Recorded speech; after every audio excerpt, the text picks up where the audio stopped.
नमस्कार दोस्तों, हर व्यक्ति अच्छी चीज़ों को समझता है, पर वो इन चीज़ों को अपने जीवन में उतारता नहीं है।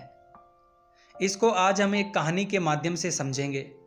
ये कहानी एक आश्रम की है, जहाँ एक महात्मा अपने सारे शिष्यों को संबोधित कर रहे थे और कह रहे थे कि हम 2 साल के लिए तीर्थ यात्रा पर जा रहे हैं और आप सभी में से मैंने 2 शिष्यों का चयन किया है जिनको एक परीक्षा देनी है। उनको मैं एक काम सौंप करके जा रहा हूँ और आने के बाद बताऊंगा कि इनमें से सर्वश्रेष्ठ शिष्य कौन सा है। महात्मा की बात सुनकर सारे शिष्य बड़े खुश हुए। 2 शिष्य उन्होंने पहले से ही सेलेक्ट करके रखे थे। उनको आगे बुलाया गया और पहले शिष्य को एक चीज सौंपी गई। उसके हाथ में गेहूं के कुछ दाने रखे और कहा, बेटा ध्यान रखना, ये बढ़ते चले जाए। 2 साल बाद जब मैं आऊं तो इन्हें देखकर मुझे मेरे चेहरे पर खुशी आनी चाहिए। उसने कहा, ठीक है गुरुजी। दूसरे वाले को भी बुलाया गया। उसको भी ऐसे ही गेहूं के कुछ दाने दिए और कहा, बेटा ध्यान रखना, ये बढ़ते चले जाएं। मेरे चेहरे पर मुस्कान बनी रहे, इस बात का ध्यान रखना। उसने बोला, ठीक है गुरुजी। और गुरुजी 2 साल के लिए तीर्थ यात्रा पर चले गए। दोस्तों, जो पहले वाला शिष्य था उसने सोचा कि अब ऐसा क्या किया जाए कि गुरुजी के चेहरे पर मुस्कान आए। तो उसने एक छोटी सी डिबिया ली। उस डिब्बी में उसने जो गेहूं के दाने थे वो रख दिए और उस डिब्बी की पूजा करने लगा। उसको लगा कि उसके इस कार्य को देखकर गुरुजी बड़े प्रसन्न होंगे कि मेरी जो अमानत थी उसको मुझसे भी ज़्यादा मेरे शिष्य ने माना है, इसका ध्यान रखा है, इसकी पूजा पाठ की है। तो दोस्तों, पूजा पाठ करने के बाद वो उस डिब्बी को पूजा पाठ के स्थान पर रख देता था। रोज चंदन लगाता, तिलक लगाता, पूजा पाठ करता।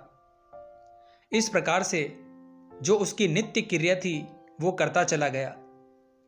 2 साल तक उसने यही काम किया, उस डिब्बी की पूजा की, गुरुजी की अमानत मानकर।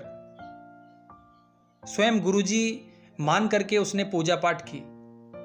इधर जो दूसरा वाला शिष्य था वो अपने गांव गया और अपने पिताजी से कहा कि पिताजी, खेत में थोड़ा सा मुझे जमीन का कुछ हिस्सा चाहिए, थोड़ी सी जगह चाहिए। मेरे गुरुजी ने एक काम सौंपा है। पिताजी ने पूछा, क्या करना है? तो उसने बताया कि गेहूं के दाने हैं, इनको बढ़ाने हैं। उसने वो गेहूं के जो बीज थे वो खेत में बो दिए और जब फसल हुई तो वो बढ़ने लगे। फिर अगली फसल हुई, फिर वो और बढ़ गए। इस तरीके से 2 साल में उसने अच्छी पैदावार की। 2 साल तक वो यही कार्य करता रहा। 2 साल बाद जब गुरुजी आए तो तीर्थ यात्रा से आने के बाद गुरुजी बेकरार थे जानने के लिए कि कौन से शिष्य ने बेहतरीन प्रदर्शन दिखाया है। सारे शिष्यों ने गुरुजी का स्वागत किया। गुरुजी आकर के अपने आसन पर बैठ गए और दोनों शिष्यों को बुलाया गया और पूछा गया कि इन 2 सालों में उन्होंने क्या किया है। पहला वाला गया दौड़ के अपने कक्ष में, अपने कमरे में, और जाकर वो डिब्बी ले आया और डिबिया दिखाकर कहा कि गुरुजी, इसमें वो दाने हैं जो आपने मुझे दिए थे। आपसे भी ज़्यादा मैंने आपकी अमानत की पूजा की है, आपके बराबर सम्मान दिया है। रोजाना पूजा पाठ करता था, भोग लगाता था ताकि आपका आशीर्वाद मिल जाए, आपके चेहरे पर मुस्कान आ जाए। गुरुजी सुनकर बड़े उदास हुए। उनके चेहरे से खुशी गायब हो गई। पहले वाला शिष्य चिंता में आ गया कि ये क्या हुआ। महात्मा ने दूसरे शिष्य से पूछा, तुमने क्या किया है? उसने कहा, गुरुजी क्षमा करें, पता नहीं था आज आप आएंगे। मैं पिताजी को बोलता हूँ, संदेश भेजता हूँ, वो लेकर आएंगे जो मैंने किया है। गांव से पिताजी बैलगाड़ी में अनाज रखकर ले आए। गुरुजी ने देखा तो वो बड़े प्रसन्न हुए। बोले, वाह, तुमने तो बहुत ही अच्छा काम किया है। मैं तुम्हारे इस काम से बहुत खुश हूँ। गुरुजी ने सारे बच्चों को एक सबसे महत्वपूर्ण शिक्षा दी और कहा कि बेटा देखो, ये जो पहले वाला था इसने डिब्बी में दाने रखे। इन दानों में से आधे दाने तो सड़ चुके हैं, इनमें घुन लग चुकी है। दूसरे वाले ने दिमाग लगाया, जो मैंने ज्ञान दिया था उसको आचरण में डाला और ऐसा काम किया, उसने पैदावार की गेहूं की और बढ़ता चला गया। ये कहानी गुरुजी की गेहूं के दानों की नहीं है दोस्तों, ये कहानी हमारी है।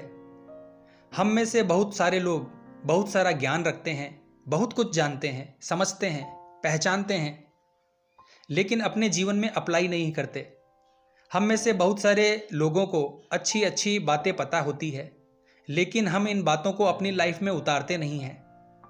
अगर आप इन आदतों को शामिल करना शुरू करेंगे तो आपकी लाइफ बदलना शुरू हो जाएगी। अपनी लाइफ में चेंजेस लाने हैं तो जो आपने सीखा है उसको जीवन में आचरण में ढालना शुरू कीजिए। आचरण का हिस्सा बनाइए, अपनी लाइफ का हिस्सा बनाना शुरू कीजिए, वरना ये सारा ज्ञान ऐसे ही धरा का धरा रह जाएगा और एक दिन आप कहेंगे कि बहुत देर हो गई है। तो आशा करता हूँ दोस्तों, आज की ये कहानी आपके लिए उपयोगी साबित होगी। जय श्री राम।